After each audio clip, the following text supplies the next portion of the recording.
بسم اللہ الرحمن الرحیم۔ قوم بنی اسرائیل نے ارض مقدس میں داخل ہونے سے انکار کر دیا اور حضرت موسیٰ علیہ السلام سے کہا کہ اے موسیٰ، ہم کبھی اس شہر میں اس وقت تک داخل نہ ہوں گے جب تک کہ وہ اس میں موجود ہیں۔ پس تم اور تمہارا رب دونوں جاؤ اور ان سے لڑو، ہم تو یہیں بیٹھیں گے۔ صدیوں غلامی کی آزادی اور معمولی خدمات سرانجام دینے کی وجہ سے بنی اسرائیل سست ہو چکے تھے، ان کی عقل و حواس کو معطل کر دیا گیا تھا، اس لیے وہ قدم بقدم اللہ پاک کے کسی نہ کسی کرشمے کا انتظار کرتے رہتے۔ حضرت موسیٰ علیہ السلام کہنے لگے، اے پروردگار، میں اپنے اور اپنے بھائی کے ماں سوا کسی کا مالک نہیں ہوں، لہٰذا تو ہمارے اور اس نافرمان قوم کے درمیان میں تفریق کر دے۔ اللہ تعالیٰ نے کہا، بلا شبہ ان پر ارض مقدس کا داخلہ 40 سال تک حرام کر دیا گیا ہے۔ اس مدت میں یہ اس میدان میں بھٹکتے پھریں گے، پس تو نافرمان قوم پر غم نہ کر اور نہ ہی افسوس کر۔ خیر، اللہ پاک نے حضرت موسیٰ علیہ السلام کو وحی کی کہ بنی اسرائیل کو بتا دو کہ اب ان کو 40 سال تک صحرائے سینا میں ہی بھٹکنا ہے۔ ان پر ارض مقدس حرام کر دی گئی ہے کہ جب تک ان کی نئی نسل نہ آ جائے۔ اللہ پاک نے حضرت موسیٰ علیہ السلام اور حضرت ہارون علیہ السلام کو بھی قوم کے پاس ہی رکنے اور تبلیغ کرنے کا حکم دیا۔ بنی اسرائیل ایک دن اسی میدان میں گھومتے پھرتے حور نامی چوٹی کے قریب پہنچ گئے، جہاں پر حضرت ہارون علیہ السلام کو پیغام اجل آ گیا۔ اللہ پاک نے حضرت موسیٰ علیہ السلام کو وحی فرمائی کہ حضرت ہارون علیہ السلام اور ان کے بیٹے الیعزر کو لے کر کوہ حور کے اوپر آ جاؤ۔ یہ تینوں کوہ حور پر چڑھ گئے۔ پھر حکم ہوا کہ ہارون علیہ السلام کا لباس ان کے بیٹے کو پہنا دیا جائے، اور تھوڑی دیر بعد حضرت موسیٰ علیہ السلام اور حضرت ہارون علیہ السلام کے بیٹے الیعزر نیچے اتر آئے، جبکہ حضرت ہارون علیہ السلام کی روح پہاڑ کی چوٹی پر ملک الموت نے قبض کر لی۔ قوم نے جب یہ دیکھا تو رونا چلانا شروع کر دیا۔ اس کے بعد حضرت موسیٰ علیہ السلام کے پاس بھی موت کا فرشتہ پیغام اجل لے کر آیا، لیکن وہاں ایک ایسا واقعہ پیش آیا کہ حضرت موسیٰ علیہ السلام نے ملک الموت کو اتنی زور سے تھپڑ مارا کہ ان کی آنکھ باہر نکل آئی۔ اس واقعے کو نبی آخر الزماں حضرت محمد صلی اللہ علیہ وآلہ وسلم نے خود بیان فرمایا ہے۔ یہ حدیث بخاری میں 1339، مسلم میں 2372، نسائی میں 2091 اور اس کے علاوہ تمام حدیث کتب میں موجود ہے۔ رسول کریم صلی اللہ علیہ وآلہ وسلم نے فرمایا، جب حضرت موسیٰ ابن عمران علیہ السلام کی موت کا وقت قریب آیا اور ان کے پاس موت کا فرشتہ عزرائیل علیہ السلام آئے اور کہا کہ اپنے پروردگار کی طرف سے پیغام اجل قبول فرمائیے، یعنی آپ کی روح قبض ہونے کا وقت ہو چکا ہے، اللہ کی طرف جانے کے لیے تیار ہو جائیے۔ ان حضرت صلی اللہ علیہ وآلہ وسلم نے فرمایا، حضرت موسیٰ علیہ السلام نے یہ سن کر فرشتہ موت کو تمانچہ رسید کر دیا، جس سے اس کی آنکھ پھوٹ گئی اور باہر نکل آئی۔ ان حضرت صلی اللہ علیہ وآلہ وسلم نے فرمایا، موت کا فرشتہ دربار الہی میں واپس گیا اور عرض کیا کہ پروردگار، تو نے مجھے روح قبض کرنے کے لیے اپنے ایک ایسے بندے کے پاس بھیجا جو موت نہیں چاہتا، اور یہ کہ اس نے میری آنکھ بھی پھوڑ دی ہے۔ ان حضرت صلی اللہ علیہ وآلہ وسلم نے فرمایا،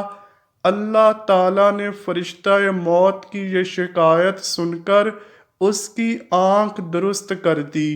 اور یہ حکم دیا کہ میرے بندے موسیٰ علیہ السلام کے پاس دوبارہ جاؤ، ان کو میرا یہ پیغام پہنچاؤ کہ کیا تم طویل زندگی چاہتے ہو؟ اگر تم طویل زندگی چاہتے ہو تو کسی بیل کی کمر پر اپنا ہاتھ یا دونوں ہاتھ رکھ دو، تمہارے اس ہاتھ یا دونوں ہاتھوں کے نیچے جتنے بال آ جائیں گے، ان میں سے ہر ایک بال کے عوض تمہاری زندگی میں ایک ایک سال کا اضافہ ہو جائے گا۔ فرشتے نے دوبارہ حاضر ہو کر حضرت موسیٰ علیہ السلام کو اللہ تعالیٰ کا یہ پیغام سنایا، تو انہوں نے کہا کہ اس طویل زندگی کا بھی آخری نتیجہ موت ہی ہے،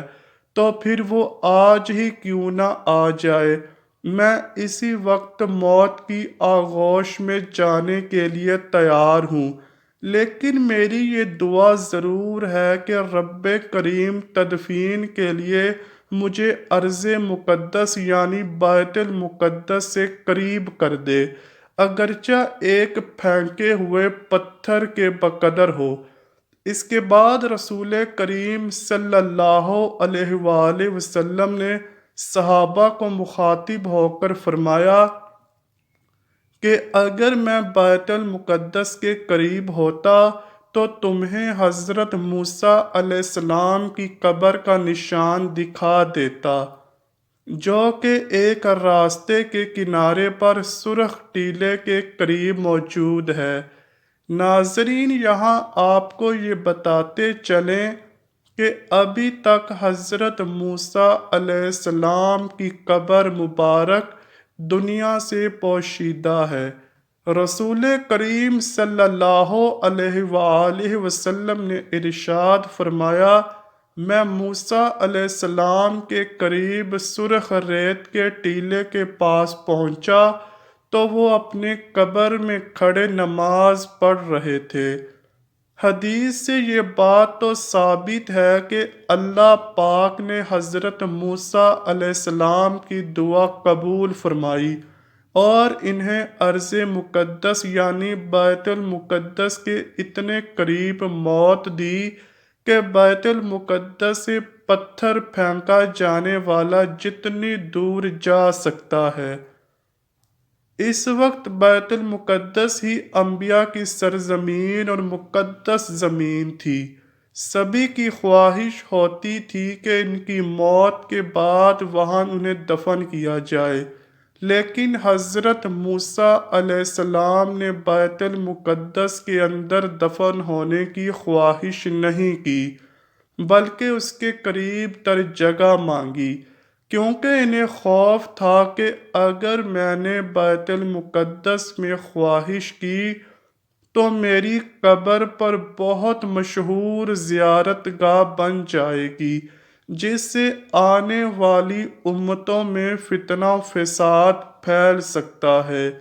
بعض تحقیق دانوں نے لکھا ہے کہ حدیث میں جس سرخ ٹیلے کا ذکر کیا گیا ہے وہ اریحہ کی بستی میں ہے، اور اریحہ ہی صحرائے سینا اور بیت المقدس کے درمیان واقع ہے۔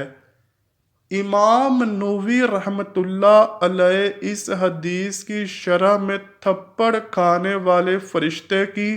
مختلف وجوہات تحریر فرماتے ہیں۔ ایک وجہ یہ بیان فرمائی کہ در حقیقت اس میں تھپڑ کھانے والے فرشتے کا امتحان تھا، یعنی اللہ تعالیٰ کے مقدس انبیاء کرام علیہ السلام کی روح قبض کرتے ہوئے پہلے اجازت لی جاتی ہے، یوں جا کر براہ راست روح کی حوالگی کا مطالبہ نہیں کیا جاتا، اور اللہ تعالیٰ جس کا چاہے امتحان لیتا ہے اور جو چاہے اپنی مخلوق میں پیدا فرما دیتا ہے۔ بعض مفسرین نے لکھا ہے کہ جب پہلی بار فرشتہ حضرت موسیٰ علیہ السلام کے پاس آیا تو وہ انسانی شکل میں تھا، اور حضرت موسیٰ علیہ السلام کو یہ بہت ناگوار گزرا کہ کیسے ایک اجنبی شخص میری خلوت گاہ میں بغیر اجازت لیے اندر آ کر مجھے مارنے کا کہہ رہا ہے، اور حضرت موسیٰ علیہ السلام کی طبیعت ویسے بھی جلالی تھی۔ جب انہوں نے اجنبی کو موت کی باتیں کرتے دیکھا اور بنا اجازت اندر پایا تو اسے ایک زوردار تھپڑ دے مارا۔ بعض نے یہ لکھا ہے کہ اس واقعے کا مقصد ملک الموت کو یہ بتانا تھا کہ انبیاء علیہ السلام سے اجازت کے بغیر موت کا پیغام نہیں دیا کرتے، تاکہ جب ملک الموت نبی آخر الزمان حضرت محمد صلی اللہ علیہ وآلہ وسلم یعنی اللہ کے پیارے لاڈلے پیغمبر حضرت محمد صلی اللہ علیہ وآلہ وسلم کی بارگاہ میں آئے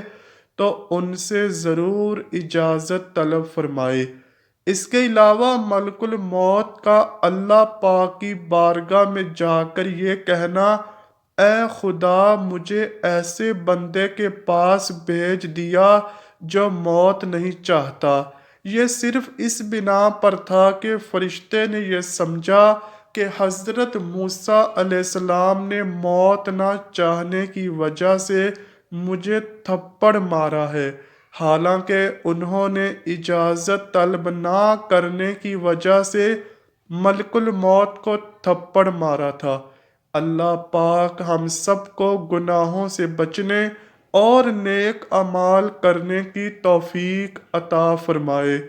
ہمیں نبی کریم صلی اللہ علیہ وآلہ وسلم اور ان کی آل پاک کی سچی محبت عطا فرمائے،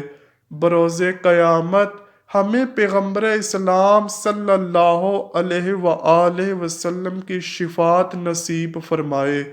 کمنٹ سیکشن میں آمین لکھنا مت بھولیے گا۔ امید کرتا ہوں کہ آپ کو ویڈیو ضرور پسند آئی ہوگی۔ اگر ویڈیو پسند آئی ہے تو ویڈیو کو لائک کیجیے، شیئر کیجیے اور چینل کو لازمی سبسکرائب کیجیے۔